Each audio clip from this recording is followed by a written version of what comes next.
Stress में आप देखिए तो पहले जितने टेंशन बड़े थे, रेड है ना, वो बड़ा हुआ टेंशन थे, स्ट्रेस थे या फिजिकल प्रॉब्लम्स थे। महिलाओं को गायन, नृत्य, योग या बहुत सारे कलाओं में पारंगत किया जाता था।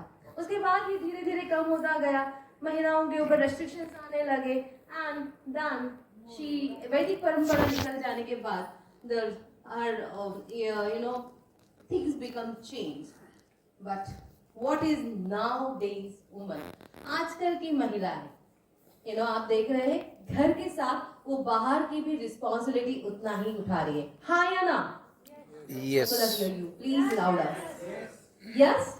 तो आज की महिलाओं का फिर इसका सॉल्यूशन क्या हो सकता है? यदि आपको लग रहा है हम फिट नहीं है तो फिटनेस का सॉल्यूशन क्या है? So that is the next, that's yoga. Yoga is the first role to play. Now, morning में आपने ये भी सुना होगा what is the meaning of yoga? There are so many lectures happen. So yoga is from use धातु. Had you seen the plus sign? Morning में स्वामी जी ने आपको एक प्लस साइन बताया था. What is the meaning of plus? To join. Okay, plus to add to something. तो इस वक्त हम बोलते हैं ज्वाइन क्या करना है? शरीर को मन से आत्मा से और फिर आत्मा को आपके परमात्मा से. So now you tell me, इस वक्त आप फिजिकली मेरे साथ प्रेजेंट है, क्या आप मन से भी यहाँ आपके शरीर में हो? Yes. यहाँ वहां घूम रहे हो? Sure. If you are present, आपके मन शरीर के साथ है तो समझ लीजिए आप योग कर रहे हैं. ब्रेथिंग के बारे में आपने मॉर्निंग में सुना था. तो आपके मन को शरीर से जोड़ने का एक ही माध्यम है, that is your breath. If you are aware of breath, if you are aware of my each and every sentence, you are here. Otherwise you are only physically present. Let's see the next one. So कोई भी महिला है उसके जीवन के ये स्तर होते हैं. This are the phases of any woman. From 1 to 12, that is a childhood. Then 13 to 18, adolescent, जिसे हम बोल सकते हैं तरुणावस्था या प्रौगंडावस्था. Then there is a 19 to 45, adulthood, that is nothing but the प्रौढ़ावस्था. Then the age comes 46 to 55, which is a menopause, या जिसे हम रजो निवृत्ति का एक स्तर बोलते हैं. And then about 60, it is a postmenopausal stage, which is nothing but the वृद्धावस्था, we can say. Accordingly, we have to plan our yoga. It is not like that. It is tailor-made with the age. It is not like that कि जो सभी कर रहे हैं वही वो करें. So first thing, ये मैं आपको एक बताऊं कि there are few myths in yoga.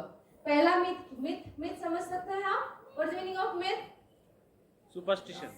Misunderstanding. गलत धारणाएं. Very good. So गलत धारणाएं ये पहली ये है कि योग ये बूढ़ों का काम है. इसमें बच्चे क्या हम तो है ही नहीं, बच्चे तो कर ही नहीं पाएंगे क्योंकि ये तो उम्र होने के बाद करने वाली चीज है. ये पहली प्रथम, ये हमारे गीता में कहा गया है कि ऐसा ही हमारा मन है. सो बच्चे तो बिल्कुल भी नहीं. क्षिप्त चित्त कहा गया है हमारे योग शास्त्र में, व्यास भाष्य में इसे. सो बच्चे वैसे ही रहेंगे. अब क्या करना चाहिए? So here I want to add one thing. हमारे जापान में मैंने ये एक रिसर्च पेपर में पढ़ा था कि जापान जैसे कंट्री में 5 साल के बच्चे को, कितने साल से?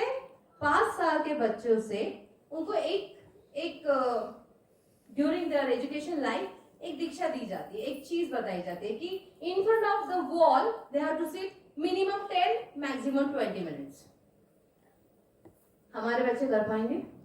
Without disturbing the body, without disturbing mind, only focus one thing. तो हमारे पास as Ayurvedic consultant many people comes to me कि यार मेरे बच्चे बैठते ही नहीं है, क्या करें? वो उसका अटेंशन ही नहीं होता है, वो बहुत ही बैठ ही नहीं पाता एक जगह पे. So I say we can start. I can say you can introduce yoga at this particular age. तो आगे चल के वो इसे बहुत अच्छी तरह से ग्रो कर पाएंगे in their age, for their age. And they can build a very good nation like India, isn't it? आपको लगता है इसके लिए इसे इंट्रोड्यूस करना है तो इतनी छोटी उम्र में ही देना है. तो अभी कैसे देना है बच्चों को योग? कैसे देंगे आप? ऐसा ही नहीं. उनको स्टोरी टेलिंग दे सकते हैं, आपको उनको योगिक गेम्स दे सकते हैं. हमने यम नियम के बारे में सवेरे सुना था. एक स्लाइड में अहिंसा सत्य अस्तेय मॉर्निंग में आपने पढ़ा है वो। सो ये जो मौलिक या वैल्यूज है ये भी हम बच्चों में स्टोरी के माध्यम से दे सकते हैं। सो बच्चों में ही योग का आप जो शुरुआत है, इंट्रोडक्शन है, वो आप दे सकते हैं। And that's why it is very essential. उनको बैलेंस डाइट के बारे में दे सकते हैं आप। किस तरह से बच्चों के अंदर, स्पेशली बच्चियों के अंदर ये डालें, क्योंकि बच्चियों का जो ग्रोथ है वो इसके बाद जरूरी है। And why it is very important, the age between 12 to 16 years. Why it is important? The first most important thing, periods, menarche. What is the meaning of menarche? मासिक धर्म का आना। अब ये जो मासिक धर्म का आना है, इसमें बच्चियों को बहुत सारे फिजिकल मेंटल ट्रांजिशंस में जाने पड़ते हैं। ये जो रूपांतर होता है ना, एक बचपन से लेके एक यौवनावस्था आना, ये बहुत मुश्किल होती है उस बच्ची के लिए, पर हम समझ नहीं पाते। देयर आर फिजिकल चेंजेस जो वो अडॉप्ट करने में उसे समझ नहीं आ रहा है ये क्यों हो रहा है। There are the mental things. Mind एक ऐसा होता है, वो फ्लिकर होता रहता है। There is attraction for the opposite and the person could not concentrate in the study और could not do the things because of the hormonal imbalance. They are very confuse state of mind, isn't it? So ऐसे यदि आपकी ये stage है जहाँ पे physical mental emotional stress बहुत ही है, तो ऐसे वक्त यू हैव टू गिव योग। ऐसे वक्त आप उनको सूर्य नमस्कार जैसे प्रैक्टिसेस दे सकते हैं। आई ऑलवेज से कि there is a lot of energy in our youth, lot of energy, just we should know how to channelise that energy. उस एनर्जी को किस तरह से चैनलाइज करें, आप ये समझ लें तो आप जीवन को बेहतरीन बना पाएंगे, believe me. So to channelize energy we require few practices. The first practice is the Surya Namaskar which we can give. We can give this age, इस एज में इतने ट्रांजिशंस होते हैं कि पहली बार क्या मैं सही दिख रही हूँ, there is half hour limitation, so I could not proceed it so faster also.